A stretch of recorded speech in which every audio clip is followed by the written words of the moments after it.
Okay, guys, I have 10 o'clock straight up, so let's kind of get going, at least with some of the housekeeping stuff first. If you guys would go ahead and, unless you have a question, if you have questions, if you would put them in the chat, and that way we can kind of go through those every once in a while, stop and answer some of those.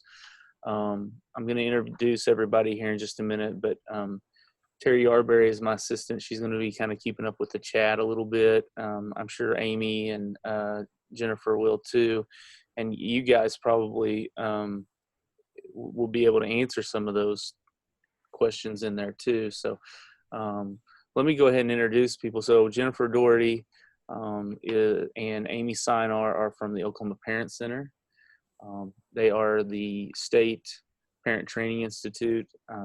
So basically, they, along with us, have a grant from the U.S. Department of Ed, Office of Special Education Programs, and they will help with IEPs, parent rights, and advocating in IEPs as well.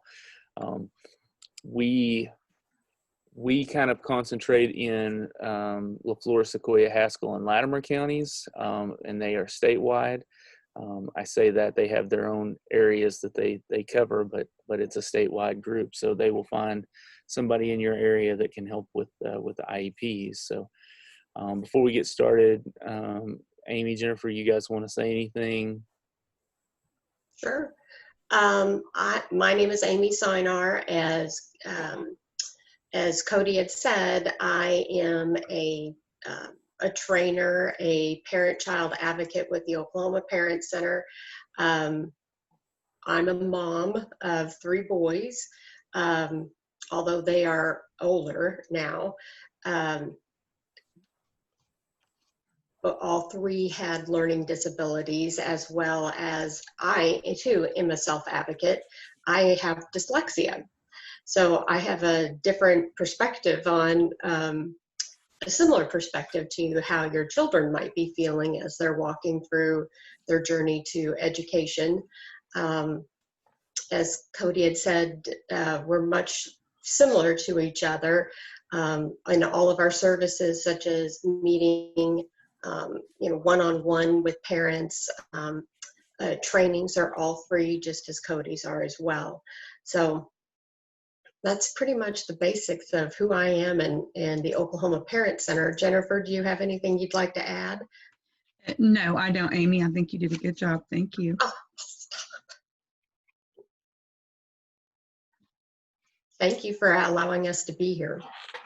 Yeah, hey, so the Oklahoma Parent Center and the Pervasive Parenting Center have partnered since the beginning, because obviously we have the sister grant. Like I said, they cover the state. We just concentrate in a smaller area, but we basically do the same thing. So for those of you who don't know me, I'm Cody Tony. I'm the director of the Pervasive Parenting Center. I am the father of 2 boys, Connor and Cruz. Connor was diagnosed with autism at the age of 3, and then Cruz, they both actually have severe ADHD. As Amy said, I'm kind of a self-advocate because I have ADD. I'm no longer hyper, so I don't have the H part, but I do have ADD, and you guys will probably notice that as we go along here. So Terry Yarberry is here to keep me on track, and that's her job. So okay, so let's go ahead and get started. I am recording this just so that we'll have it for our records, and at the end we're going to do a little poll. If you guys don't mind answering that poll when we get to it, it will help both us and the Oklahoma Parent Center with our grant, so that we can continue to do the things that we do. So all right, let's kind of get started and get into this. Again, if you have any questions as we go along, feel free to put it in the chat, or some of you guys can throw up the thumb if you guys know how to do that on your deal, and we'll try to monitor that, and if we see it, we will stop and take your questions. So all right, this is going to be extremely basics of an IEP, because we could do a day-long In fact, a lot of times this is a day-long training. So we're going to try to condense that into 2 hours and see what we can get done here. So, all right. I'm going to try to get started if it'll let me. There we go. I just told you guys that we get money to do this for free from the U.S. Department of Ed Office of Special Education Programs. So talk about the IEP. It is the Individualized Education Program. That's what the IEP means. That means it's individualized. Make sure that you understand that every IEP should be different. And I'm going to start by saying this. Here's what I usually tell parents. If you go, what the school should be looking at is they should be doing those tests. Those you guys have seen the REDS, you've seen the MIGs, you know all of these different testing that they do. What they're trying to do is find out what the child's deficit is and what their strengths are, and they should be taking those strengths and building on those to build their deficits or fill those deficits. And so that's why it's individualized. Every IEP is going to be different. Okay. There are a lot of similar goals sometimes because children, you know, with disabilities have similar needs, but everyone should be individualized to your child. So keep that in mind. So we put together what's called the IEP team. Now this team can include, obviously it's going to include parents. If they decide to have an IEP without you, that's not right. Okay, I'm just going to start by saying that the parent has to be included. I have seen some cases where the parent is left out, not intentionally, but that's pretty rare. They have to have an IEP, and here's what I mean by that. The case was that they tried to contact the parent several times. The parent did not get back with them, did not include, and they had to meet. That's the only time that I've ever seen that happen. And they had it documented very well that they had attempted. Otherwise, they have to have the parent included in the IEP. Cody, can I add Absolutely. that part of IDEA is, or the law that protects parents, children that have special needs within the public school environment, what we're going through today, is that one of the major components of the law is meaningful parental participation. So it's important for you know your child best. You need to be a part of that team. You have a voice on that table, even if it might feel a little intimidating at the beginning. You give us a call and we can help you find some techniques and tools that will allow you to feel a little bit more comfortable when you get into an IEP or even just to prepare for it. Thank you. Yeah, no, because what she's saying is, I mean, sometimes I feel like especially when we first started with my son, you go into that IEP and it's usually you and maybe another parent with you. And then across, they have all these other people we're just about to talk about. And I always, I always felt like it was kind of like a firing squad, like you were just, and it is intimidating, especially at first. But once you realize that these people need to be there for certain reasons, you'll understand. So the next is the special education teacher. Obviously, she has to be there because she's going to be the one that's making sure that all the goals are being met and everything that's on that IEP is being done. You have to have a general education teacher, even if they're not in a general education classroom. There has to be a general education teacher in there because we want to make sure that they're getting comparable education to what they would be in a classroom, a regular classroom setting, even if they're not in that. Then we have administrators. This is where we usually tell you, you want at least one person that controls the money. And controls the situation in that either that building or in that school. That way, when they talk about, well, we can't afford that, you can start asking questions on why. Why can't you afford that? Why is that not available? And that administrator needs to be in there so they can answer that. That can be a principal. Rarely do I see a superintendent, but that could be a superintendent. Sometimes they get away with using a special ed director, and I've seen that before. And if they are in control of the money for that department, then that's okay. Related special service. So that's, or service specialist. That could be an occupational therapist, a speech therapist, depending on what the services are, physical therapy. Now we talk about the student. So this is where when appropriate, the student should be part of the IEP. And at the age of 16 or older, then we start talking about transition services. So they need to be a part of that, because who knows them what they want better than themselves, right? We need to involve them as much as possible into that IEP. They need to become self-advocates. They need to tell us what they want to do, especially when we start talking about transition services. So student needs to be involved as much as possible. And then advocate or other professionals. You guys have the right to take anybody into an IEP meeting that you want to, anybody. Couple of things that I usually recommend. If you can get an advocate, which again, Oklahoma Parent Center or the Pervasive Parenting Center, either one, we have free advocacy services. So if you contact us and we're available at that time, we would love to go sit in and I'll just tell you what I do. Usually I request a copy of the IEP. I want any kind of material that I can have ahead of time to know what I'm getting into before we go in.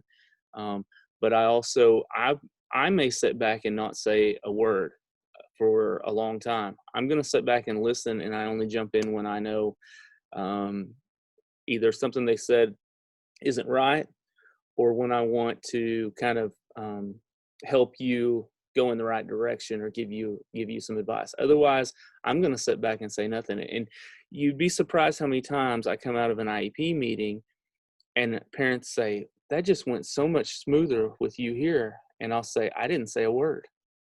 All I did was sit back. But for some reason, having an advocate in there, it either makes them feel more empowered or more comfortable.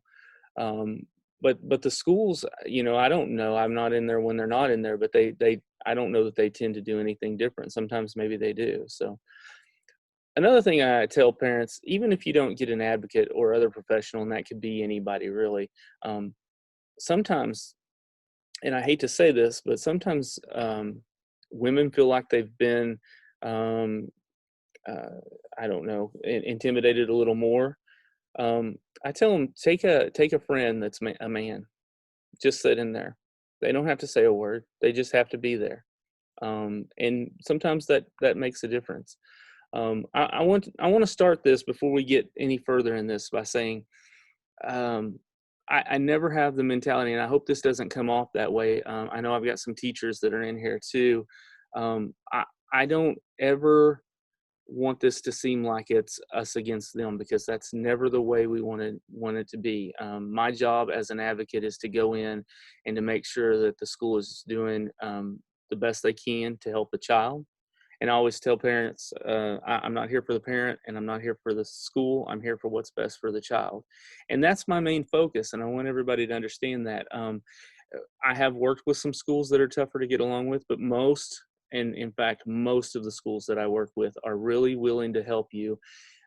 But we see a huge communication barrier between the parents and what they want and the school and what they want.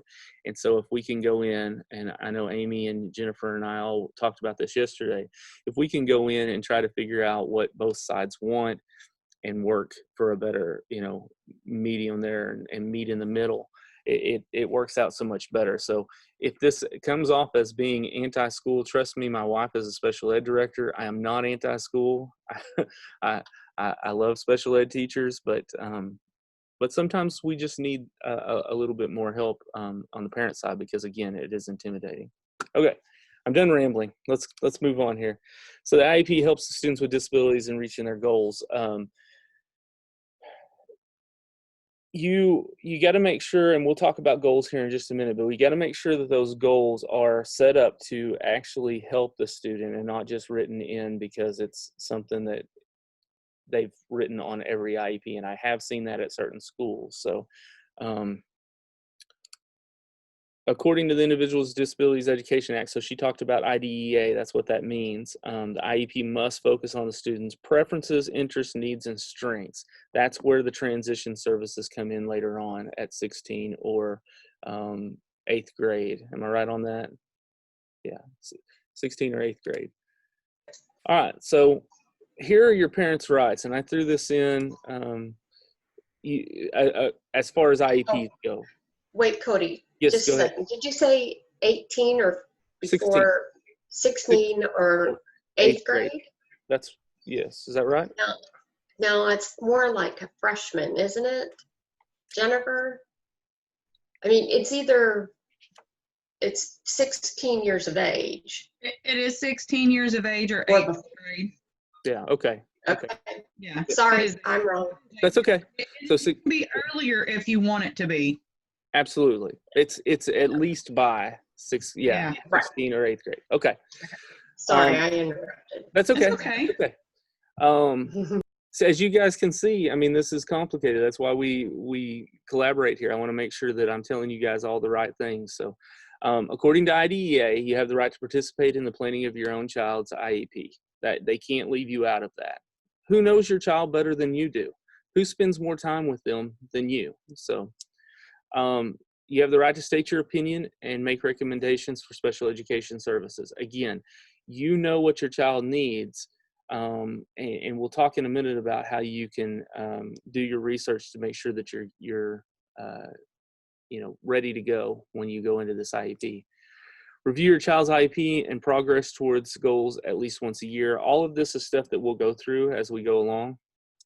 And then request changes in your child's IEP. You can request changes at any time. And again, we'll talk about that in a minute.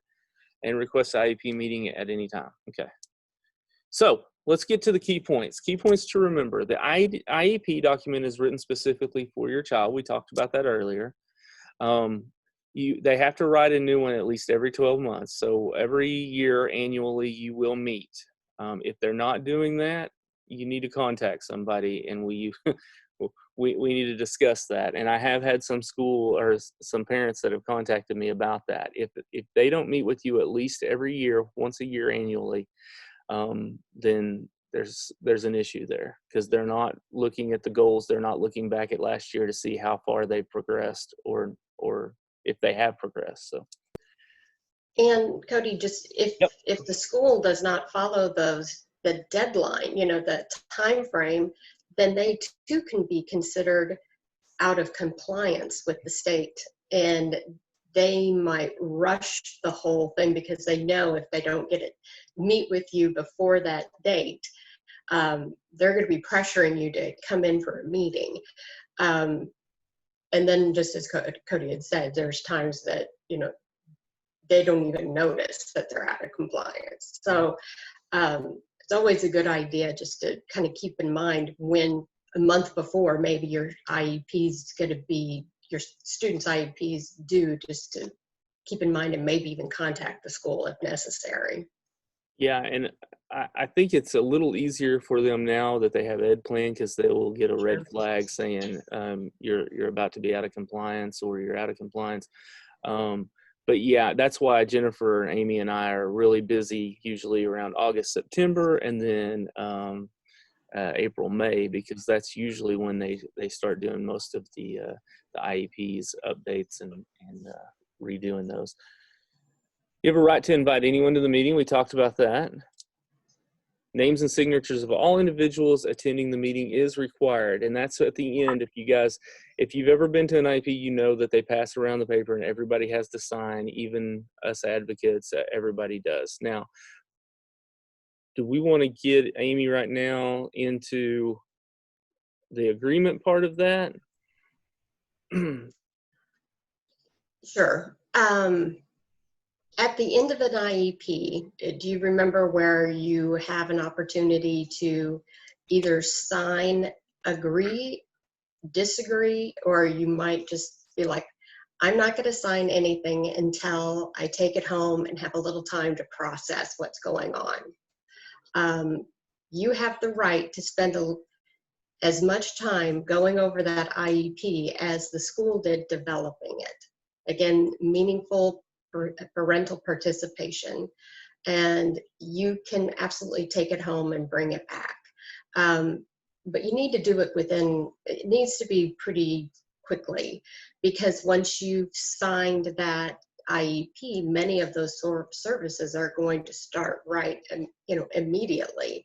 So if you have a weekend to go over it and make sure you have your questions ready to go and to be answered quickly, then, or write your parental concerns, that would be a good time to take it home and look at it.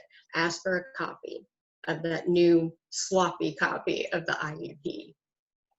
Yeah, and like she said, if you don't agree with it, you absolutely do not have to sign it. You can mark don't agree.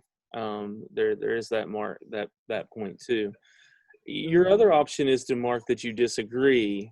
And what she was saying is, whatever your concern, why you don't agree, and please be specific for the school's part. Why is it that you don't agree with that? Have them write that in that. What section did you say that was again? The parental concerns. Parental concerns. Write that down in that. Get a copy of that before you leave, and we'll kind of talk about that here in a minute. And make sure that they understand that you don't agree with that and why. But they have to know why. You can't just say, I don't agree with this. You have to give them a good reason why. Right. And it's important too that, the school and yourself as a parent, if you want to come together, you want to have an IEP where everyone agrees. So, you might sign it this day as disagree, but it's an opportunity for you to go back, review it, and say, I'd like to schedule a next meeting so we can talk about some of the issues that I am concerned about, and let's work together and try to problem solve. Okay. When you sign it, it does not put it in stone for a year. You can always amend the IEP. You guys can, as parents, can call an IEP meeting at any point. If you feel like, in fact, one thing we discussed yesterday was, especially if it's your first IEP, you may be meeting a couple of times, every 2 weeks or a couple times in the first month, just to kind of hash things out and say, okay, this didn't work. Can we change to this? Or this is working really well. Can we increase that? Or, different things. So don't hesitate to contact your school. Now, one thing we always talk about is, if you're going to request an IEP meeting, obviously it has to be in writing. So write a letter to the school. Send an email, something. And this is where we stop real quick. And the best piece of advice I've ever had and I've ever given is, if it's not in writing, it didn't happen. So anything that happens either in that IEP, or let's say you're just meeting with the teacher, if they do not put that in writing, it never happened. It didn't occur. So a couple pieces of advice, some things that I always tell the parents is, if I meet with a teacher, let's just say I meet in the hallway or something, and I say, she says, well, I think what I'd like to try is, to have him, let's say, just sit over here or take a walk when it's time, when he's getting frustrated. When you leave that little conversation, let's say you walk outside to get in your car, what I tell them is, take your phone, send an email, send a text, something saying, hey, the way I understood this conversation is that you would do this, this, and this. Okay, you're doing two things at least. Number one, you're starting a conversation. You're allowing them to say, yeah, that's what I said, or no, that's not exactly what I meant. And then we can go back and forth. We can have a conversation and we can help work this out. The second part of that is, you're starting a paper trail. If something comes back, you can say, okay, I have right here where you said this, this, and this was going to happen, and it didn't happen. So always get everything in writing. Just want to add anything to that? Because I do. Actually, whenever they catch you like that and do try to have a conversation with you, the best practice thing for you to do would be tell them, you don't mind them talking to you about it, but that you still expect it in the form of written notice. And making sure you use the word expect so they know you're aware that you want it in writing. You might even want to follow up with an email. Right. Per our conversation on July 23rd, this is what we discussed.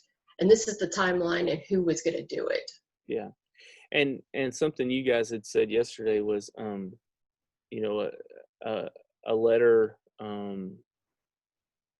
Well, what I was going to, let me go back to the beginning. If you're going to request an IEP, that has to be in writing anyways. Because so many times I've had people, well, we called and we asked for a meeting. Well, you can't say a phone call ever happened. You can, or what happened on that phone call. So, anyways, let's move on from that. We got a lot to cover here. So you may indicate on the form that you disagree. We already talked about that. You can always say, no, I don't agree with this. If you have difficulty, you may consider mediation. Again, that's where we come in. There are free services all over the state. So don't hesitate to contact one of us. Honestly, that's what we get paid to do. So you have the right to request a translator. This is something we talked about yesterday too. So we met ahead of time to get prepared for this. So if I say we talked yesterday, that's what I'm talking about. Request a translator. So if English is not your first language, you can, by all means, request that you have a translator present. You also have to have any papers from the school regarding special education IEPs in that first language. Okay. And then here's just a little visual of, guidance principles for IEP. We talked about what's best for the child. Again, that's child-centered. What are we doing? And if what we're doing is not the best practice for the child, then why are we doing it? It doesn't even make sense. I think we get into some of this a little bit later, but I'll kind of go through it real quick. So shared responsibility, obviously the parent has to be involved. Special education is a service and not a place. Again, we've gotten much better at this. I will say schools have gotten much better at this, but 10 years ago when my son was diagnosed, if I walked in with a diagnosis of autism, they might have told me, hey, he'll go into that classroom at the end of the hall. Or out back in the trailer or whatever. And you guys, some of you, I know growing up, that's the way it was for me. I didn't know the kids with disabilities because they were not in our regular classroom. But it's not a place, it's a service. It's what can I do that's best for the child, which comes into the next one, which is least restrictive environment. Well, least restrictive environment, and I can't remember if we get into this in a minute, but let's go ahead and jump into it, is where can my child learn best without any restrictions? And that means, is he okay to be in a regular mainstream classroom? I was told when Connor was diagnosed by a veteran, many years in special education, that my son would never conform to a classroom. That's what I was told, because he had autism. I'm glad to say my son has never been in anything but a mainstream classroom. He had to have some help. We had to have a para when he was younger. He worked his way out of that thanks to the para. If I have any paras on here, I always tell you, your job is to work yourself out of a job.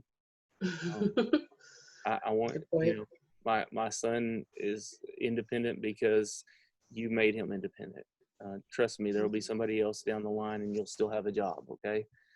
But least restrictive environment just means that what environment can he learn best in? Okay, is that a mainstream? Is that a self-contained classroom? What is it? And then that goes into the general ed curriculum. That's why we have a general ed teacher in there based on individual strength and needs. We talked about that earlier. Planning for adult outcomes. That's why transition is so important. And we have a section on that here in just a minute. Positive behavior supports. Okay. Behavior is one of the biggest issues. I'd say 90 to 95% of the calls I get is on behavior. Would you guys agree on yours? Yeah. That's the biggest issue that we have, that we see. So what is the school doing to help with those behavior supports? Are they using positive behavior supports? And that's schools, a lot of times people think that we kind of get a negative vibe going into these schools. But a lot of times once you start working with them, I had one school that called me back after an IEP and said, can you come work with my teachers on the positive intervention, positive behaviors? Yeah, absolutely. We're here to help. We're not here to hurt. And then tools to guide instruction and measure progress. So that's, again, we'll get into that a little bit deeper as we go along. So, all right. So to have an equal voice in creating the IEP, IEP document represents shared opinions or consensus of the IEP team. So again, what does everybody agree on, and and if we don't agree, let's talk it out. Let's not. I had to stop a parent one time because she was just yelling and I couldn't even understand what she was saying. And I stopped her, and she kind of looked at me like I was crazy because I was there for her, she thought. And I said, I can't understand what you're saying. If you can't take it down, the school can't help you. You're going to have to calm down, So, and that's hard. Trust me, as a parent, I understand that's hard because you're in mama bear or papa bear mode and you're ready to go. But you're not going to get anywhere if you don't collaborate. That's why we're there. Team includes you, the parent, as an equal partner. A lot of this we're saying over and over, but it's important. Try to have a cooperative approach. That's what we just talked about. You catch more flies with honey. So, so what do we do? Well, we get prepared ahead of time for the meeting, and I'm going to stop real quick because the Oklahoma Parent Center, Jennifer, you and Amy sent me what you guys have is a prep sheet, okay? And we've put that on our website. So what I'm going to do is I'm going to quickly go to not my Facebook. Let's see. If you go to pervasiveparentingcenter.org and you go under services to training, you'll come up to this page. And down here, I've put both of these. We'll talk about the student snapshot too, because that's coming up next. But the IEP prep sheet will take you to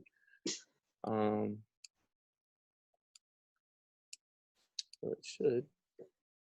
There it is. IEP meeting preparation sheet, and it walks you through. Do you have your current copy of your IEP? Do you have all of these things that you need to get started? Make a list. My wife and I used to prepare the night before. We used to sit down with a piece of paper and pen, and we used to say, okay, I want this, and this. Or we really need to discuss that he's not I remember one was they're not making sure that he has his meds. Okay. That was one of the points. And you just kind of go down this list with them. Well, that does a couple of things.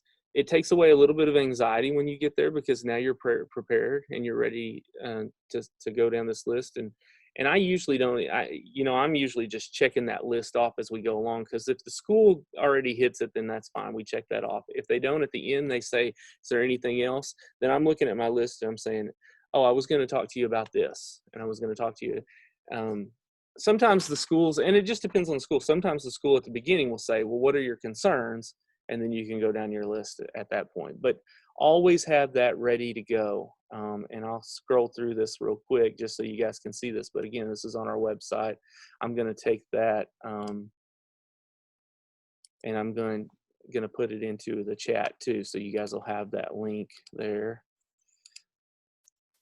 And so it's up there. Jennifer, would you say that when we talk with parents and they're preparing for an IEP and we're coaching, mentoring, that IEP prep sheet is invaluable for us even to advocate, so we can get to know the child a little bit better through the parent's eyes.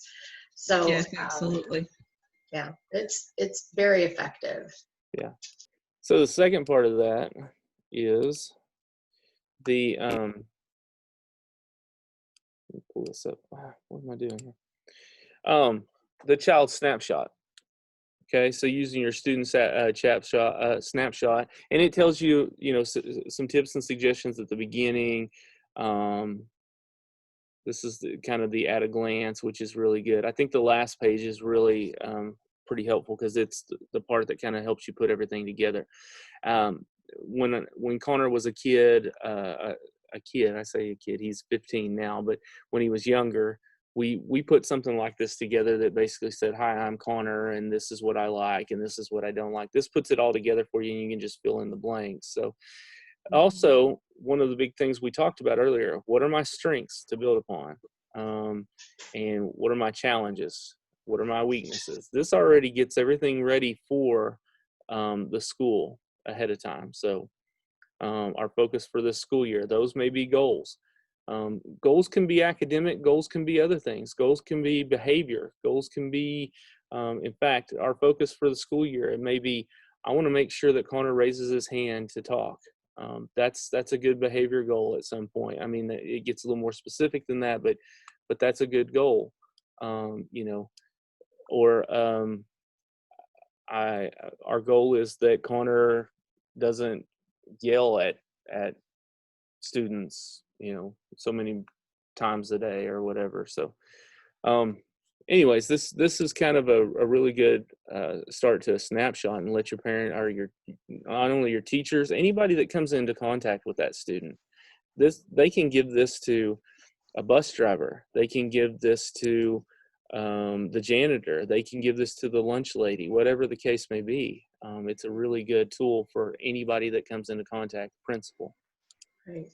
And the student snapshot too is a great way to start practicing with your student on self-advocacy. That's going to be a goal in transitioning to be able to speak for themselves. Yeah. And that's just a practice, you know, working together. And sometimes you maybe even ask the teacher and the student to go through the same exercise, and so you can see the comparison between home and school. Yeah. So the things we talked about that are in that checklist, we're going to kind of go over some of the really important ones. Ask for a copy of the IEP draft a week in advance. Now, some teachers will tell you that they won't have that a week in advance. Sometimes that is true, and here's why that might be true. Is that they're waiting on test results sometimes, and I understand that. Have them give you something, an outline, some kind of idea of what they're going to put into that IEP as quickly as possible. If they can give it to you a week in advance, that would be really good. But I you know, just as quickly as they can get it, you want to be prepared ahead of time, and that's how I would address it. Hey, I really want to be prepared. I want to make sure that I know what we're getting into here, and whether or not I need to ask for other things. That's where I would go. And again, that goes to meaningful parental participation, and that you have the same right to review, to develop the IEP as long as the school has had to develop the IEP themselves as well. So yeah, asking for that draft IEP is really super important. Ask for a copy of all draft documents. That includes testing. Testing scores are more important than you think. One of the first things I ask for besides an IEP is any test documents that they have, because I want to see, is what they have been doing, is it working? Am I going to see progress from, and go as far back as they can give you? That's what I do. I say, listen, can I have as far back on your reading test as possible if reading is a deficit? I want to see that they're making progress, even if it's a small progress. I want to make sure that it's going up and not either staying the same or going down. So that's something pretty important. Make all of your requests in writing. Again, we talked about that. If it's not in writing, it never happened. Make notes of task skills your child has mastered. They don't know everything about your child. You do. You have to make sure that they understand what they're looking at. A lot of times are their deficits. Make sure that they know what your child is good at, because they can use that. Also, kind of to go back to the snapshot, make sure that they know his interest or her interest. I'll give you an example of why that's important. My son is into Thomas the Train. He always has been. He's 15 years old, and that's still his life. I have teachers that can use that to his advantage. When he was younger, if we were doing counting and we were doing addition, they would use trains because they knew that would catch his attention. They would use, hey, if you do this or this, I can, you can get a Thomas train or something. We use that as a positive intervention at the end of the week too, things like that. So make sure the interests are up there. That's pretty important. So, okay, we got some chats coming in. Let's see here. How often should they be retested? At least, they do the MIGs and the reds and the MIGs. They do that at least every year. Evaluations are every 3 years. So, but you can ask for that to occur even sooner than 3 years. You need to keep in mind that there needs to be a rational reason why you want to do it in a reevaluation before that 3-year mark. But you think back to, okay, maybe the student has come up with a new diagnosis has been suggested by an outside evaluation, and that data has come in, and reviewing the data from the reevaluation might shape the IEP a little bit better. Or say the child has experienced a trauma, such as a major weather event, and they've lost their home, and they need, with trauma, there's always going to be cognitive issues that come in part because of the anxiety and stress, and oftentimes people, children, adults alike, have a hard time when they're under great amount of stress. Their ability to learn new concepts goes down 30%.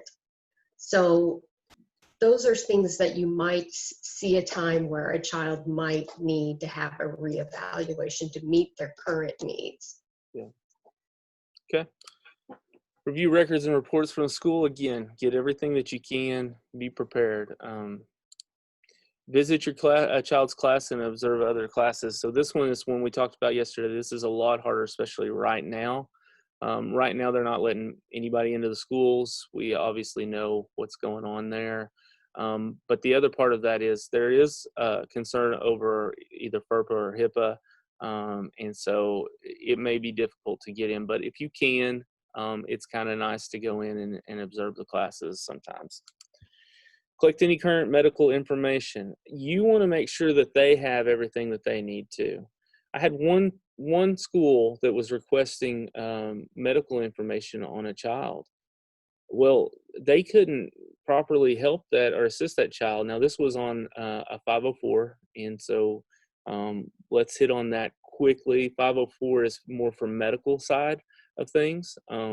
So this child had diabetes, and they were not properly monitoring the meds for the child. The parents kind of left it up to the kid, and the kid was young and really didn't know what they were doing. So they were requesting medical information, and the parents refused to give them that. Well, you can't help them as a school if you don't have all of the information provided. So make sure that you collect all your medical information and give to the schools too. It's very important. They're not being nosy. They truly are trying to help your child. All right, before the IEP meeting, again, this is continued. Collect information on your child's specific disability. It's always important, and most parents do, but it's always important to know as much as you can. I think that's a normal part of having a child with a disability. Is, one of the stages is research, and you go through this research stage and you read everything that you can, which is good. Now, have you helped the parent? Have you helped the teachers? Have you helped the school by sharing some of that information? Because, and the way we talked about this yesterday was,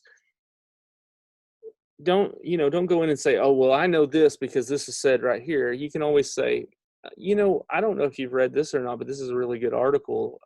Have you seen this? give them suggestions. Don't just say, hey, you need to read this, you know. But most teachers are willing to help you and do the research and try to figure things out. But it's easier if you do the research for them and kind of help them out and give it to them. So talk to your child about their interests, likes, and dislikes. You want to talk to the child because you want to know. I mean, so many times as parents, we think we know what the kid wants. We think we know what's best for our child. And a lot of times we do. But what if that child doesn't want to do what we want them to do? Amy, were you the one giving me an example of that? I can't remember if it was.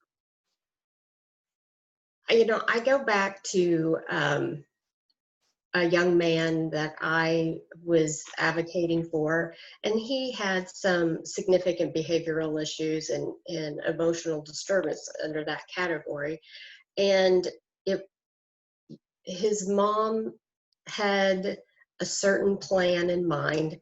The school had they were close, but there was still some kind of some issues or conflict still going on. And when someone said, well, we just need to bring in Connor and have him come in and tell us, he's got option 1 or option 2. And I'll be darn that if he didn't pick option 3. He came up with something so different. We were just like, why didn't we ask him to come sooner? So having his voice, again, that's another opportunity for advocating and sharing what his dislikes and likes are. Yeah, and not to get too far into, because that's a whole other thing, but self-advocacy is so important because at some point we're not going to be around and they have to be able to be a voice for themselves. So allow them, teach them early to do that, and this is a good way to do that. Know what the components of the IEP include, and so there are a couple things. Jennifer, do you want to go through what you and when we were discussing this yesterday, these are the things that when we get an IEP, the first things we look at. There are 4 main things that Jennifer talked to us about that she looks at. So yes, the eligibility section is one of the most important parts, making sure your child meets the eligibility for the IEP, but usually your child is eligible if you're having the meeting. So the performance, well, we call it the PLAF, but it's the performance level. Gosh, I'm losing my mind on what that stands for right off. But anyway, it'll focus on what the child's needs to help direct their learning. So then there's the goal section and then the accommodation and modification section. So the rest of the IEP is based on this section, so it's important that you understand and agree with that. Yeah, so some of the major parts of the IEP is the big picture that when you're constructing your appropriate educational program for a child with a disability, that the IET broadly considers the child's involvement in that participation in those 3 main areas of school life, general education curriculum, and the extracurricular activities and non-academic activities. Yeah, and we get a little. Sorry. Yeah, go ahead. I was just going to say we get a little deeper into those individual sections here in just a minute, but absolutely, yeah, those are the things that we look at as advocates. That's the first thing I look at is what's their eligibility, what's their and we've got it in here as plop. You can hear it as plop or as PLAF, or there's a lot of different, and we'll go into what that means. But and then the goals. How are we going to change that? How are we going to set goals to make that child's education better, their life better, and then can we make accommodations and modifications to do so? So, okay, so we'll make notes about the services that you want to discuss. Again, this is before the meeting. We're making us a list. Read all invitations and other materials. You'd be surprised how many people don't read everything that they've been given, and they either miss their IEPs or there's a lot on that you really want to pay attention to on those invitations and materials. Make sure that you're there, and we'll talk about that here in a minute too. Sign and return the invitation. That's important. Make sure they know you're coming. And then we get into the meeting, which is part, it kind of goes off of that. So arrive on time. Guys, time's important, okay? um, for you, for them, make sure that you're there on time and ready to go. You have all your ducks in a row, and you're ready to get going ahead of time. Take someone with you to take notes. That's not bad advice. If you can't do that, at least take notes yourself. I have a legal pad that goes with me wherever I go, and at the top I write the date, I write the time that we met, and I obviously, because I'm an advocate, I write the parents and the child's name so that I know, and I can keep that. I have files here when I get back, and I can put that in there. But I make sure that I write everything down. Amy had talked about making, I think it was Amy, it may have been Jennifer, but write down everybody that's in that meeting. Write down their name. If you have to ask again, what's your name? I'm sorry, I didn't catch that. Who was talking about the number system? What I do is I draw a picture of a table and I number the seats, and that way I can write down who's sitting where. So when someone is speaking, I'm writing down the number of that person and what they're saying and what they're telling the parent they will or will not do.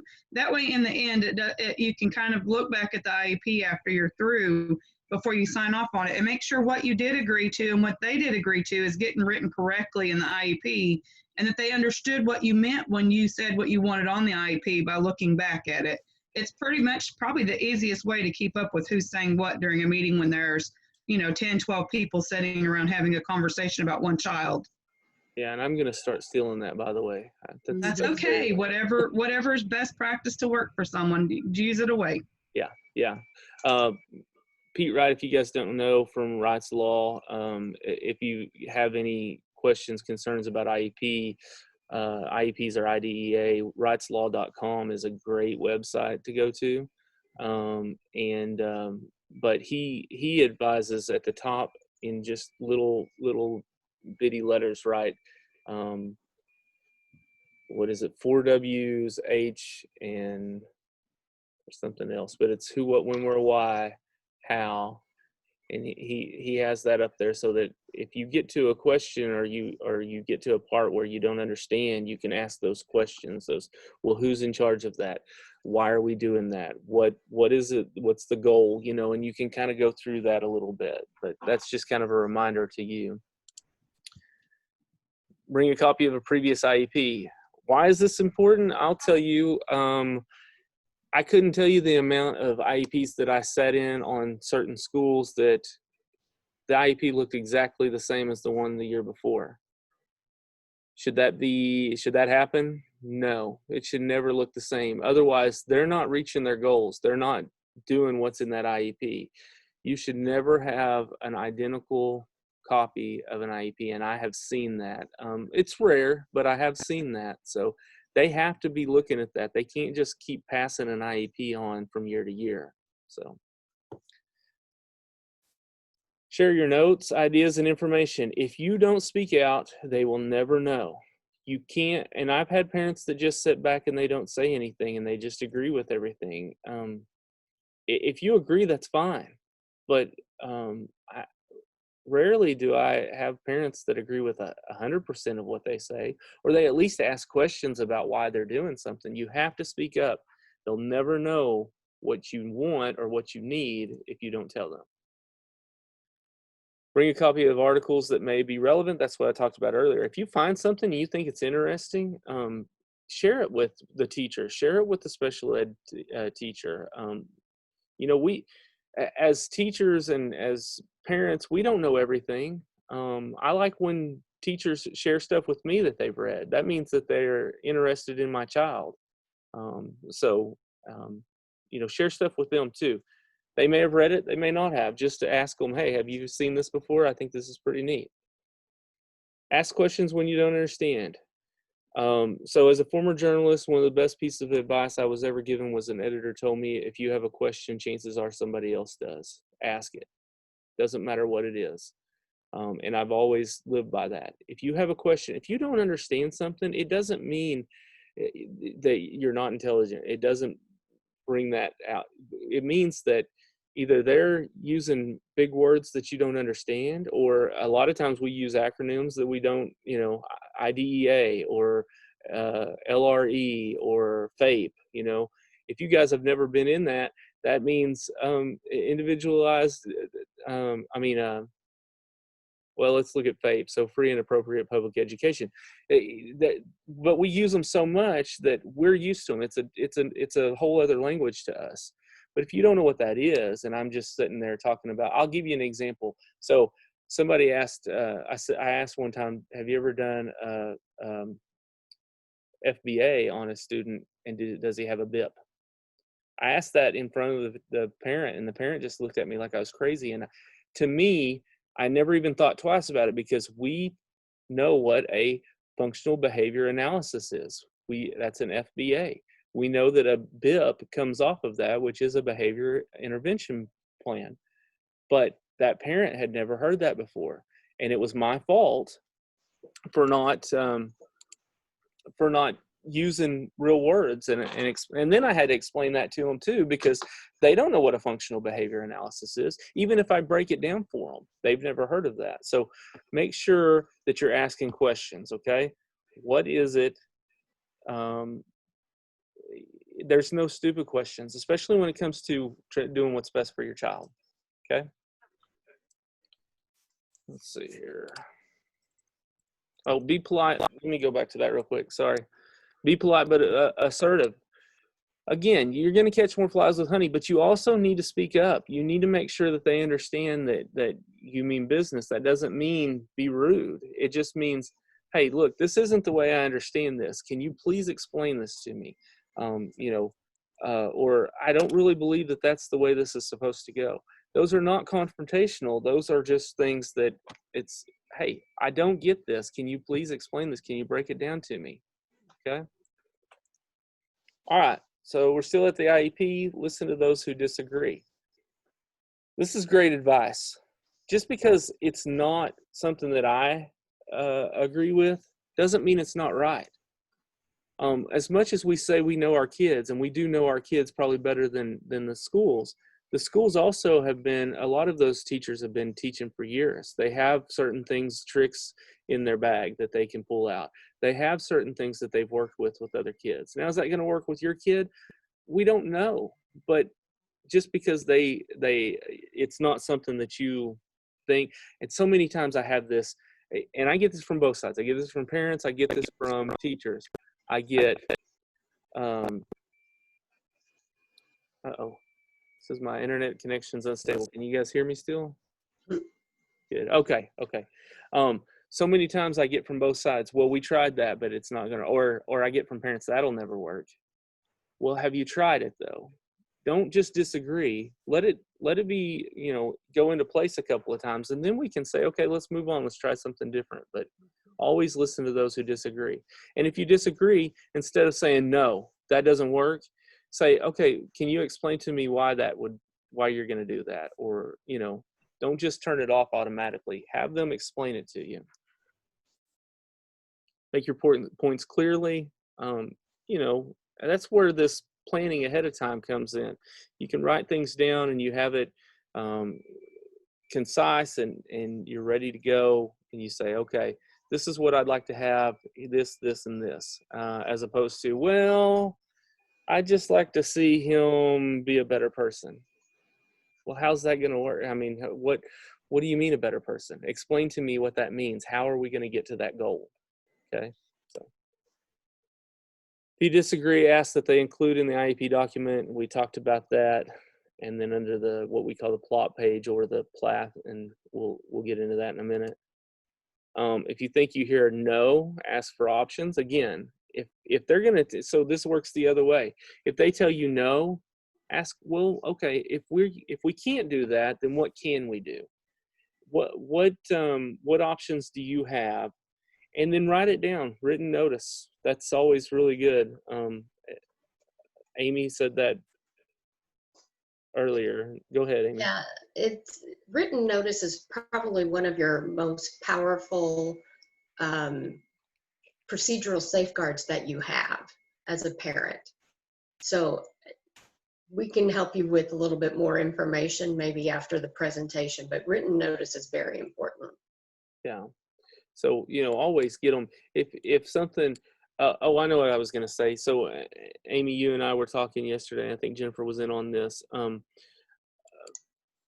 If something is said and you don't think it's right, I mean, you think that's just really out there, ask them, can you go ahead and write that down for me? I'd like to have that in writing. If you're, if you're going to tell me that, I'll give you an example. Sharon Long, who is the director of the Oklahoma Parent Center, she told me one time that she went in and requested copies of her child's file, which is real thick. I mean, Jordan has probably a pretty good file, or did have, and they told her that, oh, well, it's going to be, I think it was 25 cents a copy or per page or something.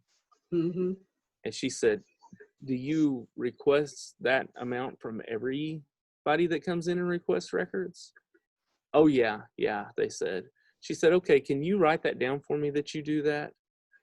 And they changed their tone real quick, and they decided that they'd just go ahead and do it for free anyways. And this time, they said. And so, but ask questions and ask for written notice. Hey, can you write that down for me? Because if they're telling the truth, they don't mind writing it down, So be realistic. I can imagine. Yeah, go ahead. Sharon with her finger. Yeah, please write that down for me. Yeah. Be realistic about your child's abilities. Okay. What can they do? What can't they do? And another thing, I'd like to go back on this a little bit. I told you that my child was told he'd never be in a regular classroom. I was told by a speech therapist that he would never, and I'm kind of getting off subject, but I think it's important for this. I was told that he would probably never speak, and I was told that he'd never ride a bike. Those were by professionals that, and I don't discount them at all. They were trying to prepare me in case that it didn't happen, but he can do all of those things. He's always been in a mainstream classroom. He can ride a bicycle. It has to be a 3-wheel, but he can ride one, and he talks all the time. I always tell parents, if somebody tells you that they can't do something, always add yet to the end of that. They can't yet. You don't know. So, but you also want to be realistic about their abilities at this point, and how do we get them to that yet? Okay, voice your opinion in a constructive way. Again, let's not cause controversy because you get nowhere. If you're yelling at somebody, we're just, everybody shuts off. Be sure to receive a copy of the final agreed upon IEP. This is so important. Get a copy of the final agreed upon IEP. And I don't know, Jennifer, I'm going to guess you and Amy ask. I always request a copy when we're done too, just to have for my file, so I can say, this is what we came to, this was the conclusion. And then if I'm called into another IEP meeting, I can say, okay, this is what we agreed on the last time. Mm-hmm. So, yeah. It's also what I use those notes for, from the square table of documenting who's where, to review back over myself to make sure everything was agreed upon and wrote correctly on the IEP with the parent before we close out the case, or, let the parent sign off on it. Because I always tell parents it's easier to just look it over again than to try to retract your signature if you're not happy later. Yeah.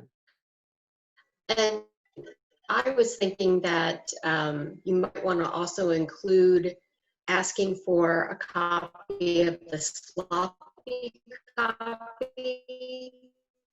Okay, she's going to deliver it to the final. Oh, am I there? Yeah, you broke up a little bit, but what she said was the sloppy copy. Yep. So take the sloppy copy that the team developed together at the meeting and then compare it to the final, just to make sure everything that you guys talked about is all together. Yeah, and what she's saying is, they can write whatever in handwriting on those things. That's the sloppy copy. But when they go in and put it in the computer, and maybe not even intentionally, something may change, a word may change, and if one word can change the whole meaning of the entire IEP. So make sure, yeah.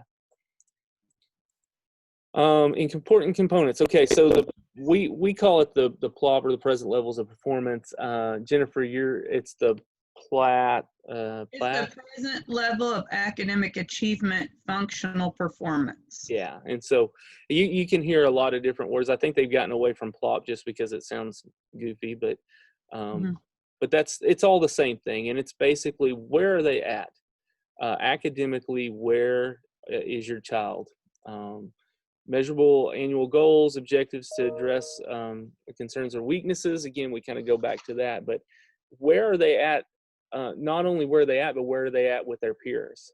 Are they on a fifth grade level if they're in the fifth grade? Or are they below that? Are they above that? Tell me where we're at. How much work do we have to do? Related services, delivery hours if applicable. So that's occupational therapy, speech therapy. It's pretty common occupational therapy or speech therapy, 30 minutes once, maybe twice a week. I always have parents that want more than that. My first thing is usually, and I don't mean this in a rude way, but good luck with that. But you also don't want to overdo therapies. I mean, you can burn a kid out on therapies, and it may not even be as effective the more that you have. So that's a whole other lesson that I won't get into. We'll kind of keep going here, but testing and classroom accommodations, and we'll get into that here in just a second. Some really good accommodations, and a transition plan again, 16 years or 8th grade. Extended school year. So if your child is going to show regression when school is out, you can request extended school year. This is a difficult one because you have to prove that they're going to regress to a certain point. This is usually given during the summer, but it can also be given during long periods like Christmas break, if that's a long time, and you can continue to get services through that time as well. So, and then placement, where the child will receive their education. That's least restrictive environment. We talked about that a little bit. Where's the best placement for that child? And real quick, if they decide to change placement, they have to call a meeting and they have to discuss with you why they're doing that. So you're going to have another meeting. If they do change placement and they didn't involve you in that, you have some issues. You need to talk to them or talk to an advocate. Okay. So required components, the student's strengths, we talked about that earlier, unique needs of the child, the student. So, some unique needs. Can you guys think of something unique? I think of 504s and like feeding tubes, things like that. Mm-hmm. Unique needs.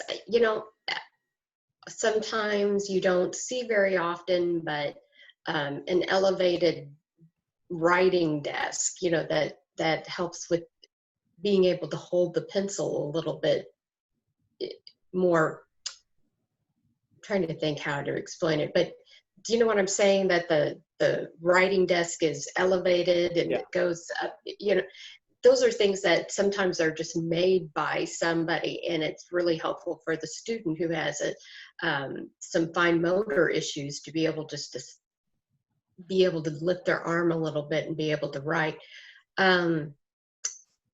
We were talking about related services yesterday, but I was commenting, I have a child that requires aqua therapy, swimming, because of the autism and sensory issues. And Cody, you had talked about equine. Yeah. Yeah, and that's interesting. You can get, within the school, if you talk to them and you really work with them, sometimes special services can be given. You obviously have to prove why that's necessary, or get prescriptions sometimes on things. But yeah, you can get. What she was talking about is we had a parent whose child was really into horses. She had her own horses, but because she was so she had severe anxiety, sometimes she was almost to the point of agoraphobia and couldn't leave the house. Well, one of the ways they worked with her is that she could bring to the FFA pen or whatever a horse, and she could go out there and ride an hour or so, and that was her equine therapy. And that was unique. I mean, I know that's kind of a unique situation, but it helped her, and it got her to school, and and so they started seeing her goals go up. So. And I apologize but then I took that over to related services, and we're supposed to get to that too. But Yeah, that's okay. Jennifer, do you have any thoughts on unique needs like within an IEP? I know within the IEP, some of the unique needs is some kids have the colored sleeves that they can lay over what they're reading to make the words bigger for them to be able to see them. Maybe the color changes what their vision is of what they're seeing. We see a lot of things like that, and grippers, talk and speak, mic lapels that the teachers wear for certain students with auditory processing deficiency. I mean, I could just list you a million things. Yeah. I see a lot of different things. My son in particular, when he had sensory issues in probably about grade school, had to have therapeutic brushing because his sensory was rough touch didn't faze him, light touch hurt him. So we did a lot of therapeutic brushings that had to be, done throughout the day at school. Those are definitely things that you want on the IEP, clearly defined how it's to take place. Yeah.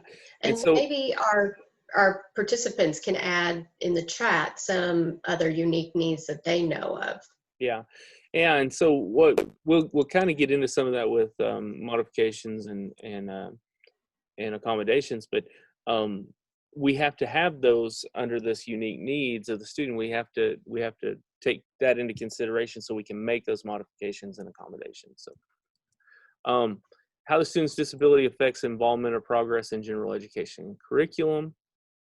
That's an obvious thing. I mean, if we have someone with dyslexia, that's going to affect pretty much every aspect, but especially reading. Well, we read in history too. We read in social studies and science. And so parents' concerns, this is where you add any and all of your concerns. Again, make sure that they know, even if it seems silly, it may be something that they hadn't thought about. So any discussions that take place during the meeting should be noted in the plot. And so let's talk quickly about transition. So we think of transition as being from high school out into the real world, a job, post-secondary education. But what we don't think about is transition from early intervention to preschool. Okay, that's a transition. Preschool to elementary school, elementary to middle school to high school. Those are transitions, and those are things that need to be discussed in IEP meetings, because I'll give you an example. When Connor was moving from the upper elementary, which was across town from the middle school, we made sure that the last month I think it was the last 2 hours of the day, he was actually transferred over to the middle school to get him comfortable with that middle school, and we had that written into his IEP so that he could go over there and get used to. Now he sat in a computer room, or he talked to either the principal or somebody over there could walk him around. I think it was a special ed teacher or a para, and walked him around and showed him the place, but got him used to that, got him comfortable with going to that, so that the next year it wasn't as big a move. But make sure that those transitions, even if it's just talking to the teacher at the end of the school year and before school starts, if you can get in and getting them used to those classrooms and those teachers and talking to them. A transition plan, though, refers to what we just talked about. So from school to adult life, and you got to make sure that you're including your child in that. We've kind of pushed that already. I won't get too much deeper into that, but make sure that you're getting their opinion. What are they, what kind of career are they going to have? Are we setting them up for that career? Post-secondary education, are they going to go to college? Are they going to do technical school? Are they going to be able to live independently? And it just depends on the kid, but we have to break that down and find out what we can do from 8th grade or 16 to the time he graduates, and get him prepared for that, because that's the job of the school as well as the parent. Planning is mandated to begin no later than first IEP on or before the student turns 16. So the student must be involved in making these plans if at all possible. We keep pushing that, but definitely want to get the child's opinion. So let's talk goals and objectives, because this is one of the biggest parts of the IEP. They'll have this written out. State Department, the U.S. Department of Ed have really pushed this lately to make sure that you have specific goals. And they talk about SMART goals. Okay, you guys, if you've ever been in an IEP, probably have heard this, but SMART goals: specific, measurable, achievable, result-oriented, and time-bound. So specific means based on their need. Okay, again, this is an IEP, individualized, so it has to be the need of the child, not just something that they throw in for every child. It has to be academic and functional. We just talked about that. Is this kid going to be able to function after he gets out of school? And how do we get him to that point? Again, I go back to Connor and how the para worked herself out of a job because she made him as independent as possible. And isn't that what we all want? We all want to be as independent as possible. And she made him and pushed him. But that was part of his goals, was that he's going to do his own work without asking for help, or he's going to be able to do this without asking the para to do it. Or, those were goals that we put in. Measurable. They have to be measurable. And that's where you'll see 80% of the time or 70% of the time they'll do this. So one thing about having a para in the classroom, if you have one, whether it's a one-on-one para or it's just a classroom para, is they can sometimes be taking data on, are they reaching these goals? So that's really good to kind of make sure and mention in the IEP too. Hey, the teacher is going to be doing her thing teaching. Can the para just kind of write down, okay, 4 out of 5 times he raised his hand to ask a question? So that's measurable. Is it achievable? Is it realistic? Okay. I'm trying to think of an example of this. If I've got a kid that has sensory issues, I always kind of use this as an example, and I don't know if it's a great one, but if I've got a kid that has sensitivity to hearing, is it realistic to make him sit in the cafeteria and eat? Is that a realistic thing? Well, yes and no. Is it realistic now? No, but we can also make that with Connor. What we did is we just built up a tolerance for him. We put him in there for 3 minutes, and then if he was frustrated, we'd take him out. And then the next week we'd put him in for 5 minutes, and then we just build that up. Is it realistic for him to sit in the whole time? No. But is it realistic to believe that he could at some point? Well, yeah, he does now. But it's because we worked on that goal. That was a goal. So be realistic on what you're going to achieve there. Results oriented, with the standards outcome in mind. Again, what's our overall goal? What are we going to achieve by doing this? So let's go back to what I just said. Is Connor going to be able to sit in a noisy cafeteria the whole time? That's our result that we want to come to at the end. But then we have to build, how are we going to get him to that? Okay, so am I making sense on that, you guys? Yeah, and I just want to point out too that the measurable annual goals are statements that, they describe what a child with a disability can reasonably be expected to accomplish within that 12-month period. So in the child's education program, there should always be a direct relationship between those measurable annual goals and the needs identified in the class. Those should always coincide together. Okay. And then time bound. So that's where you said, can we accomplish this in a year? Can we accomplish this in a 9-week period? Can we accomplish this in a semester? And those are things that we want to look at. Clearly defined. It has to be, okay, within 1 year, we're going to get to this point. Now, does that mean we're going to get to that point? No, not necessarily, but are we making progress towards that? Then at the end of the year, when we do our annual IEP, then we can say, okay, he didn't do 4 out of 5 times this, but he did it 3 out of 5 times. So let's build on that and let's keep that going. Right. And that would mean if you're seeing a goal and it's not meeting that that time frame that this is going to be accomplished, that might be even if in the middle of the school year, you're getting your reports, you're getting your progress notes, and we're not anywhere near the original goal, then that might be an opportunity for you to have a review of the IEP meeting and maybe adjust those goals. Yeah. That make it a little bit more reasonable. Mm-hmm. I always ask that parents, before you go on, I always ask parents when they make those goals and they write those goals saying what the students are going to do, that they include the steps that they're going to take to help that child reach those goals be included. That helps them to be more successful and not set them up for failure later. Yeah.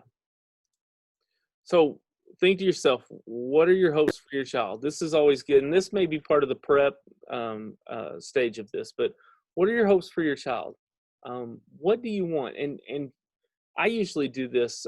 So we work with social group. We work with kids transitioning, and I always ask them, what are your goals for life? And the number one answer is to be independent. You know, that's what I think any parent wants. What are your hopes for your child? Do you want your child to be as independent as possible? And that's usually the correct answer. But it may be something else. Your hope may be, I had one parent that said by the end of the year, I hope he's potty trained. That's something to look to. I mean, let's work on that. You know, whatever it may be. What are your fears for them? Why don't we have fears for all our kids, not just those with disabilities? But what are your fears? What are your fears within the school? Are you afraid? I'll give you an example. For Connor, we were afraid that he would never, we were afraid that middle school would eat him alive. I mean, and I think I have that same fear for any kid because middle school is horrible, but that was one of our fears. So we talked to the school about that. We talked to the principal, and you know what? Middle school was nothing for him. It was pretty simple.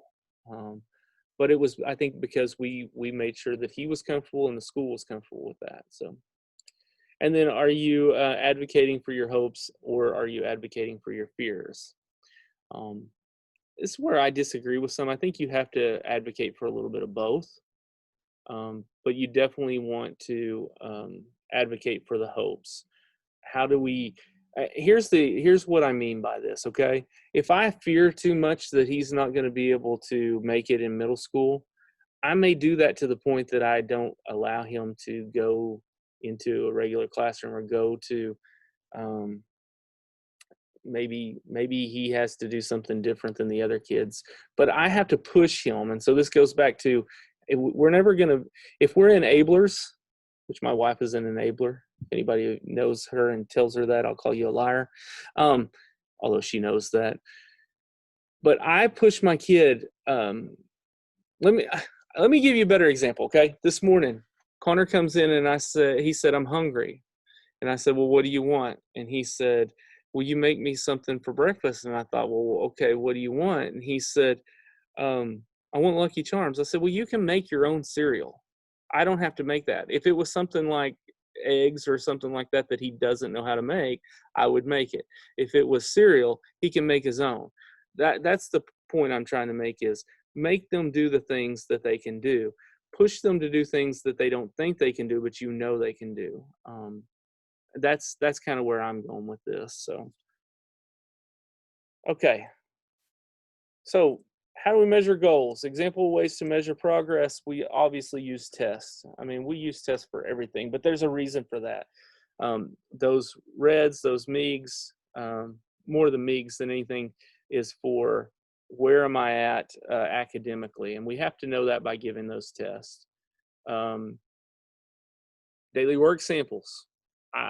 As a parent, request that they send home work, whatever they've graded. I want to know where my kid's going academically. If he's failing at something, I want to work with him on it. But I don't know that if they don't send home something. Portfolio, if you can get the school to do that, that's pretty good. Put together a portfolio of his work and send home, or even that could be a folder at the end of the week. Here's the work that he's doing. Here's the test that he's taken. Benchmark test kind of goes the same way. Where are we at with our peers? And then statewide assessment information. And so we talk about the assessment test, which, may or may not happen this year. We don't know. So, and then objective evaluation. So that's where the IEP team comes in. Does the parent, and we've done this with Connor every year, is he mature enough to move on? Is he academically ready to move on? We break down the different parts of him. Should we hold him back? Academically, Connor has always been fine, but maturity, he's never been with his peers. So then we break down objective evaluations on that. How ready is he to move on with the rest of his peers? So, you guys want to add anything on that? No. You've done a great job. Okay. Absolutely looking through all the different types of measuring goals. And I guess, it's the parent and the teacher's observations too. When do you, if you're seeing some kind of a behavioral issue that, where there might be, their behavior is interfering with their ability to learn, that's something that might be added. Do you think that's right? Yeah. Well, and I'll give you an example of like a goal when I think of a mentor of mine. His name's Patrick Schwartz, if anybody's ever heard of him, but he's a really good advocate. And he said he would go into schools and help, figure out what goals were best for the child and how they could best serve the child. Well, he went into a school and the kid, and I don't remember, he was probably like in 8th grade or something. And for 4 years, one of his goals was that he learned how to tie his shoes. This was a goal that was on his IEP.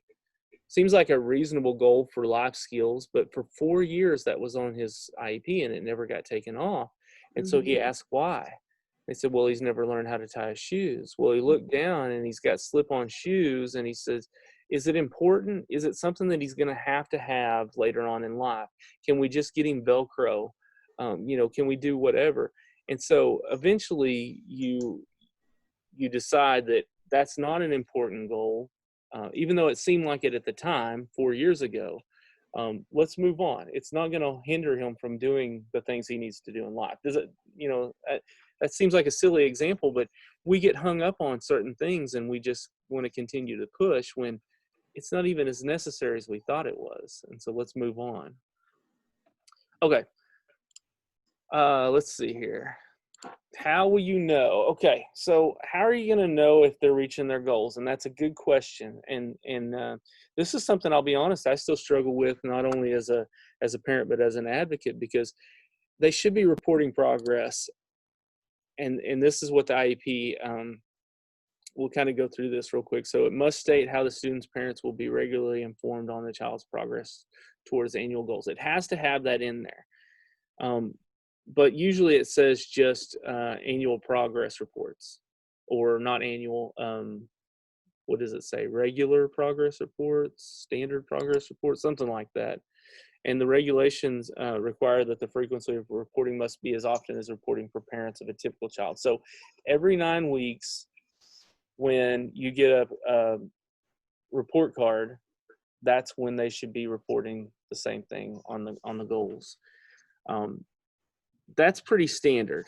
If you can get them to report better than that, that's really good. One of the things that we did, and we do a communication notebook where I want to know what they're working on with my son. I want to know in the occupational therapy or the speech therapy what they're working on, because I want to work on that stuff at home.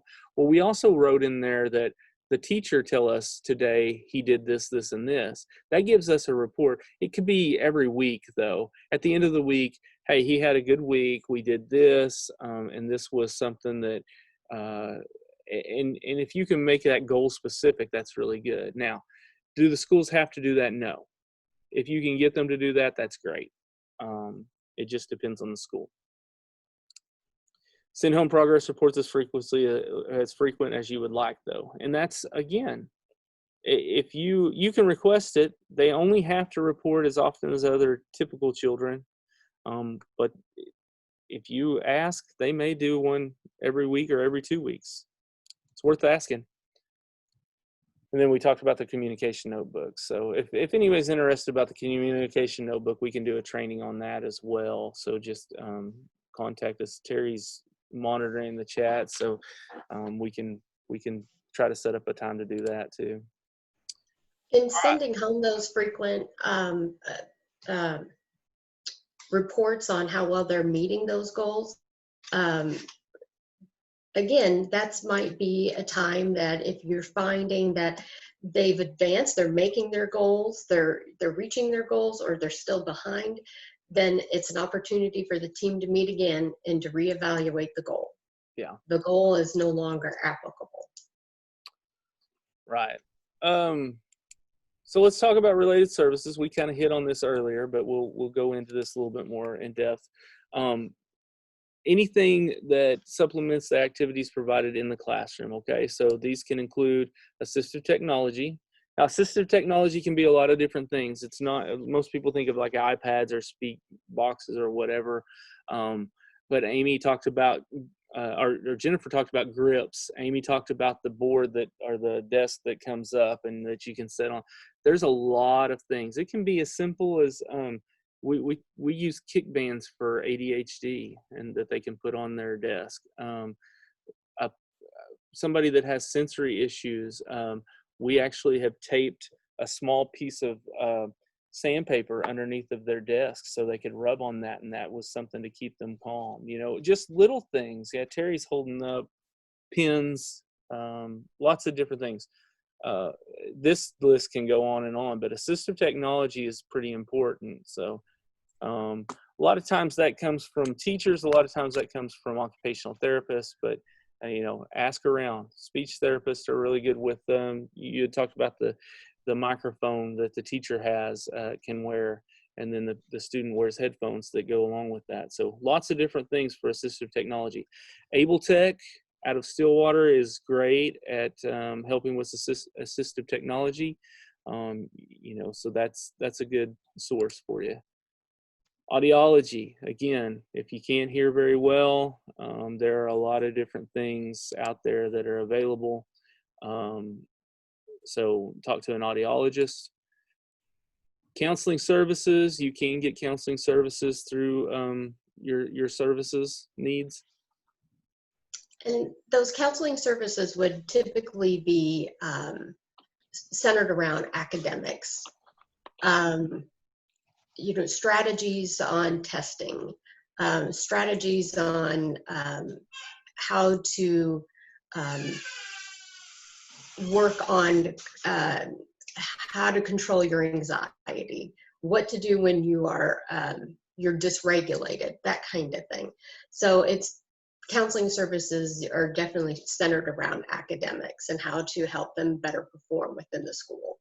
Yeah, I think of anxiety as one of probably the biggest ones that I see, because yeah, if they can't go to school, or they're you know, then they can't learn. So we see that a lot of times. Occupational therapy, obviously with autism is one of the biggest ones, but with other things as well. And that's a really good one. Physical therapy, psychological services. It kind of goes back to the counseling a little bit, but that would be a little bit more in depth. And then speech language therapy. So those are pretty common ones. Let's talk about least restrictive environment again. when deciding special education placement, the most appropriate placement in the least restrictive environment. It's almost self-explanatory, but as much as possible, and I'm going to read this, and I hate people that read straight off the PowerPoint, but I think it's important. With regular education peers, that means, can he be with his peers as much as possible? This will be determined after the goals and objectives have been developed. Many school districts provide a range of placements that can be, again, we already talked about some of those, but mainstream. Sometimes it's homebound. Sometimes it's homeschool. If you get to that point, though, let's make sure that that is the least restrictive environment. You can't just have a school say, well, he's not going to make it. He needs to go into that. That, again, they have to try them in a regular classroom. And then if that doesn't work out, then, okay, maybe we need to put him into the self-contained classroom. Is that going to be the least restrictive environment? So it's not just all in one place is what I'm trying to say. Again, it's special education is services and not a placement. Okay. IEP must state how much time the child will spend in a general education classroom. You guys can have seen this on IEPs probably if you've looked close enough. They're going to have so many hours in a regular ed classroom. They're going to have so many hours with in a special ed classroom. Maybe they get a resource room that they get pull out or something. And then they also have to put in there, they're going to have so much time with occupational therapists. They're going to have so much time with a speech therapist. And that's all broken down in that IEP. Yeah, in terms of the percentage of how much time are they out of the general education classroom. We have a really good IEP training line by line by line. Yeah. And that's something that, it's kind of hidden. And it's, once you're able to see a blank IEP and then compare it to yours, you're going to be able to find some of those finer nuances that you need to know. Yeah. Yeah, as we said at the beginning, this is a basics. This is a speed round of IEPs. I just want you guys to get the basics. But yeah, when you break that down more, it's really pretty helpful. One thing I would say on that too is when we're talking about, I lost my train of thought there. Okay, well, we were discussing being in a classroom. Oh, one thing I always tell parents is if I want my child to be as socially accepted as possible. I mean, he has autism, and so we know that there's some social issues there. And so, but I want him to be as socially accepted as possible, which is why I would rather him be with his peers. He's never going to learn how to be like his peers if he's not in with his peers. If he's in that classroom with other kids with autism, he's going to learn how to be autistic, so that's why we push that pretty hard. So. Okay, so accommodations. This is pretty good. Accommodations. So we're about to get into what the difference between accommodations and modifications are. So accommodations are changes that make it easier for your child to learn. They don't change what your child's learning. They change how your child is learning. Okay, that's important when we get into modifications. Okay. It's a way to make sure that your child's learning and attention issues don't get in the way of showing what he knows. Let's give you some examples of what I mean by this. So we talk about measuring the academic achievement and functional performance on state and district-wide assessments. This is going to be to determine what he knows. Whatever accommodations are selected for testing used, this is important. That's why this is in here.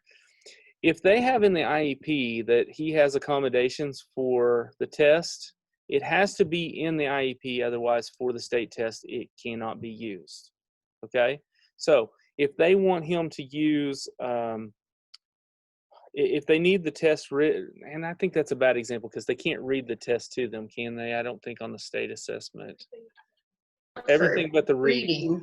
Yeah. Except for reading. Yeah. Terry was saying, yeah, they can do. So if the test is to be read to them, okay, except for the reading part, then that has to be in the IEP. Otherwise, when it comes time for the state assessment, they can't do that. Okay, so make sure that that's in there. That's pretty important. Okay, that's just an example too.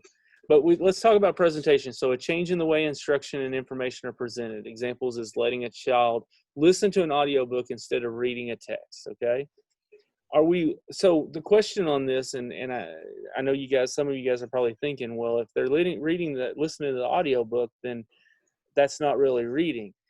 But we want to make sure that is it comprehension that we're looking at, or is it the actual reading? And Terry, you're the teacher, you can tell me the difference between that. But anyways, can we comprehend?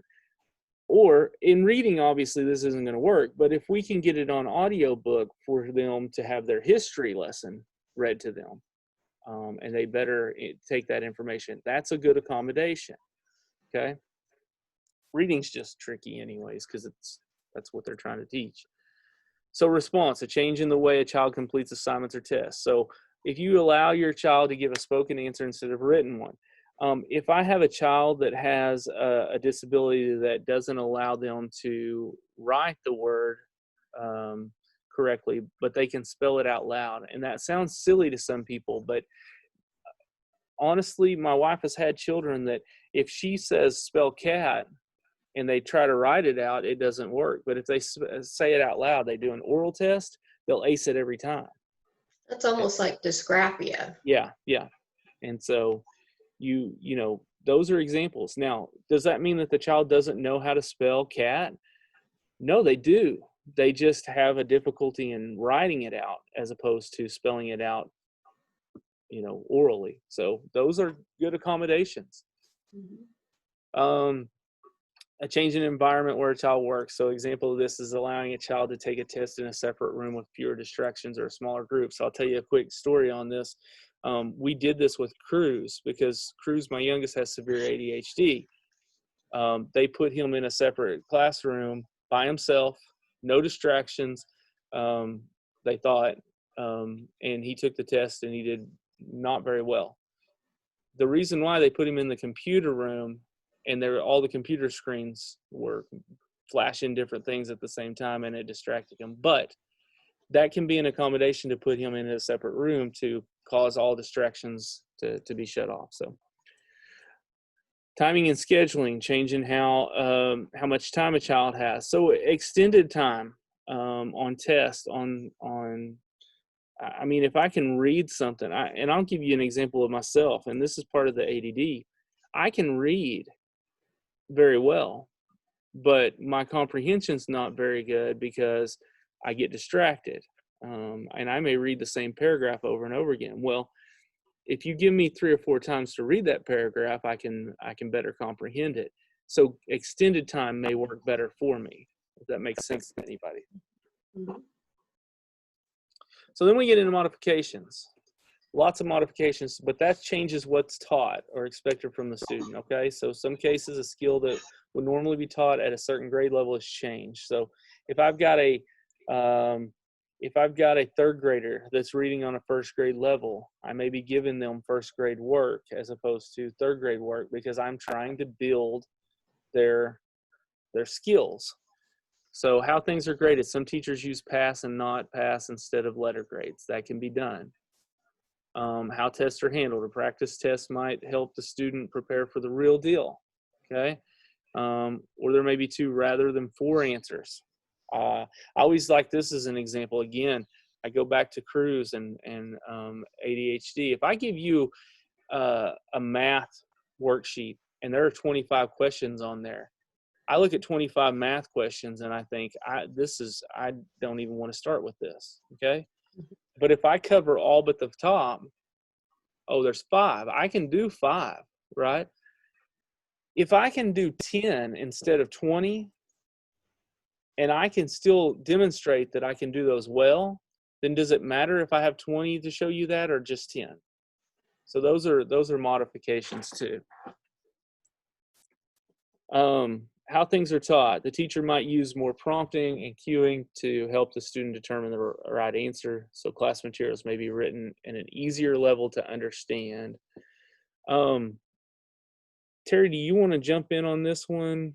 Terry was in the classroom for 33 years, and part of that is special ed. So I kind of let her answer some of these questions. You don't have audio though, do you? Oh. But yeah, what she's saying is changing the wording in the questions, what you're asking. And I think of, when we do autism training, you want to come over here, Terry? So they can hear me. Yeah. We do our autism training, who, what, when, where, why questions for someone on the spectrum are usually lost for whatever reason. And so we rephrase instead of, hey, where are you going? You say, oh, I see you're leaving. Is it time to leave? You're asking the same question. You're just rephrasing it. So those are some things that might help as well. But those are modifications. Yeah, just rewording and especially on multiple choice things, you would have, like you said, 2 rather than 4, but you would kind of guide them. Yeah, breaking down the multiple choice Yeah. from 2 to 4 instead. Yeah. So, all right. Homework and classwork. Sometimes students who work at a slower pace will be given fewer, shorter class assignments and less homework. Again, can I demonstrate how much I know in less work or less time? If I can do that, then why do I need to give you? Let me give you an example. And this is way crazy, but let's say we're in middle school and I've got a 5-page paper due. Can I break that down to a 2-page paper instead, but just how much fewer, shorter class assignments is always really good. I always think of too, like the spelling test. My wife will give a spelling test of 5 instead of 12. I'm cutting it in half or less than half, but they can still demonstrate that they know the words and the concepts. Okay, so more meetings. You'll meet annually. We talked about that already. You can update or make changes to the IEP at any time. Don't forget that. You just need to request a meeting, again, in writing. You meet every 3 years to see if your child's eligible for special education services. I think Jennifer addressed that in some of the chat earlier. That's really good advice. And your responsibility as a parent. This is good. So you got to get your child to school on time. You got to look at your child's schoolwork daily. Listen, every education doesn't stop when they get on and off the bus or when you drop them off. The same thing with therapies and occupational therapy, speech therapy. Just because they get 30 minutes doesn't mean that that's all they're getting that week. Okay. When they come home, you should be working with them on those same things, which is what we talk about the communication notebook. If I've got an occupational therapist that is telling me what they're working on in occupational therapy, when I get home, I can continue that education when I get home with my child. Okay. Be sure your child's eating and sleeping well. Obviously, volunteer to help out at school if possible. Right now, that's probably not possible, but could be. Monitor progress of IEP goals and objectives. It's your responsibility to make sure that they're doing what's on those goals and what's in that IEP. And I mean, I can't stress that enough.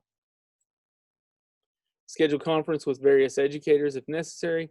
Hey, they have parent-teacher conferences, but you can also just email, text. It's so easy anymore to contact your teacher. Make sure that you're keeping up with them.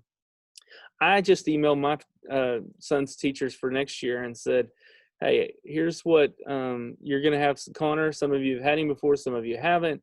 Here's what you need to know. Please, by all means, I gave them my email, my cell phone, my home phone, everything that I could think of. Don't hesitate to call me and ask me if you have questions about my son. And then always stay involved. We talk about my child has an IEP, which is an involved, educated parent. Again, it is your responsibility to make sure that the school is doing what they need to be doing. You're the monitor on that. And then don't be afraid to ask questions. Okay. here's what we're going to do. This is basically, again, I want to stress that we put a lot of information in a small period of time. And Amy and Jennifer have done these before, and they are day long because they go line by line. We barely broke the surface of IEPs, but this is just a basics. We will handle, I know they've been handling some of the questions in the chat, and I appreciate that. Before I go any further too, Amy, you and Jennifer, thank you so much for helping me today with this. For those of you who are on, this is the first time I've done this by myself, if you couldn't tell. So I apologize. You did a great job. Well, thanks. You did a great job.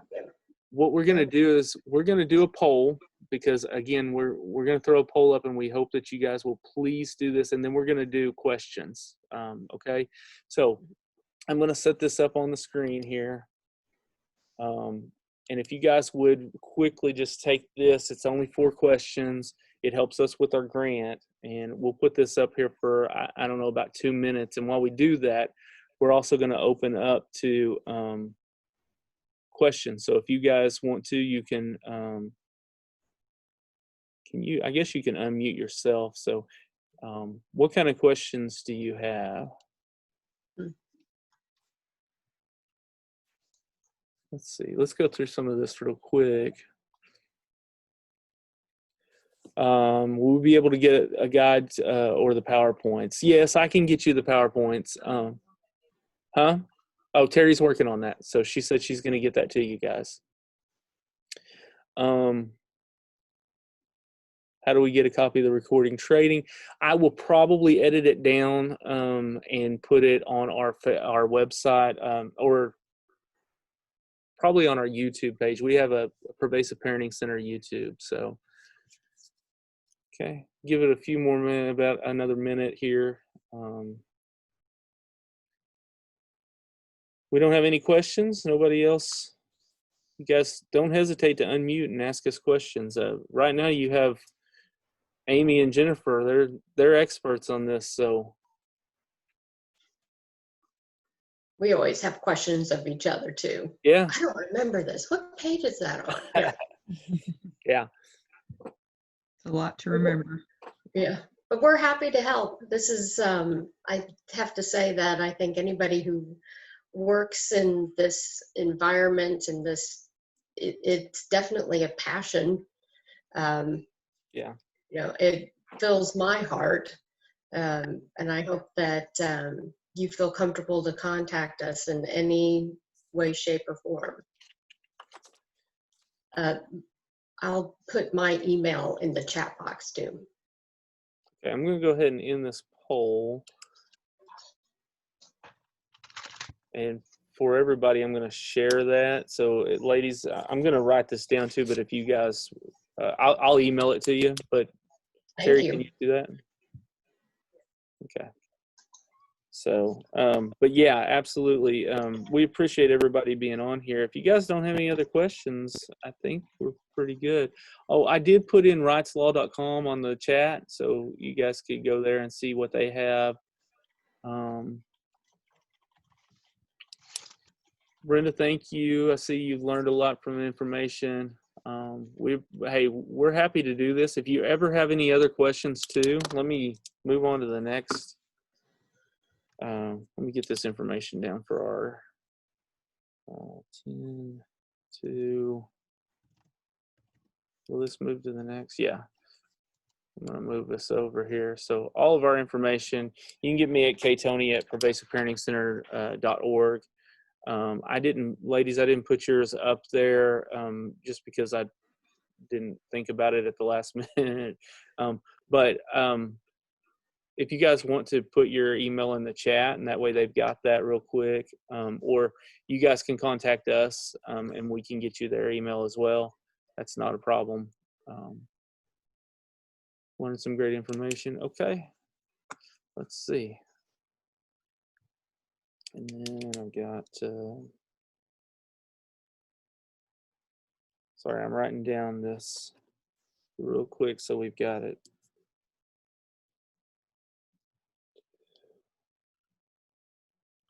And then 10 and 1. Okay. Terry, you got everything you need?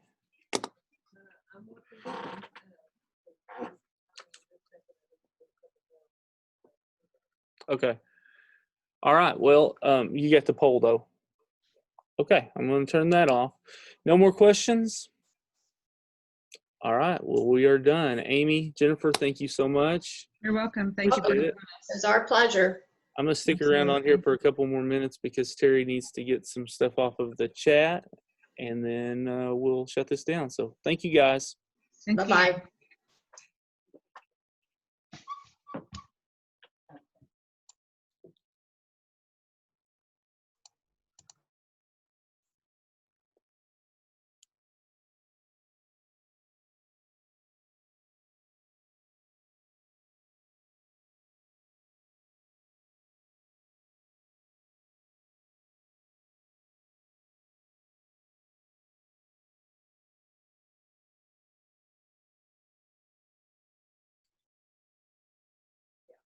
Kim Hall.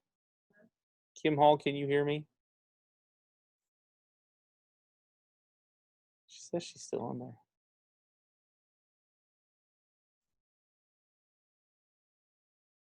She may not be on there still. It says she is, but Jennifer's sticking around.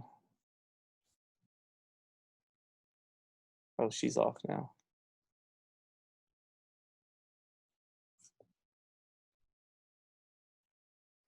You done? Okay. Let's end this then. Stop share.